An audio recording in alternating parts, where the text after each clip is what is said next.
Hello traders, this is a technical analysis and a trade update for Fetch AI, ticker FETCH, FETCH. In the previous videos we went over this falling wedge for Fetch, which is a bullish reversal pattern.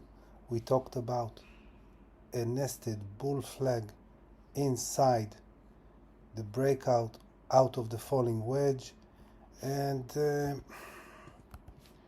at the moment it looks as if Fetch is having a hard time living up to my expectations.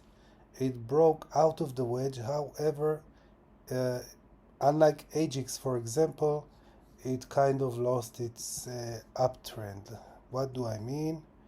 I mean that an uptrend is a low, high, higher low, higher high, higher low, but you see that here it didn't make a higher high and it went down close to the beginning of the wedge. Now, while the long trade idea hasn't been invalidated yet, I think I'm becoming less confident about the chances of Fetch. Not in the long term. In the long term, I'm extremely bullish about Fetch. I think it will do very well, but I'm not so sure that this current breakout will succeed. Now, let's put this trend line as an invalidation point, okay? And let's make life simple. If Fetch loses this trend line, let me dye it blue for you. Okay, if Fetch loses this trend line, it becomes a low confidence trade and I will most likely close the trade. If it stays above the trend line and at first stage gets back above the resistance between 24.35 and 25.50, then I think we are good to go.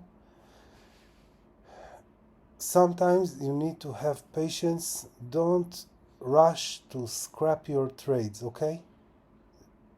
Things that look horrible today may look completely different tomorrow.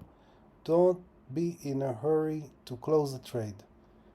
Let's use this trend line as an invalidation point, and if Fetch gets below the trend line, I will close my long. If it stays above the trend line, I'll give it another chance, because I think that Fetch performed phenomenally in the past, and I believe that it can do so again. So I will give it one more chance. As long as it stays above the blue trend line, I will remain long. If it gets below the trend line, then I will close my long. That's all I have for you on Fetch for today, but be sure to subscribe, because I'm updating every ticker that I cover at least 2 or 3 times a week, to keep you posted, to keep you notified, to tell you what I'm doing, and maybe to help you. Hopefully, I hope that this also helps you in your decision-making process.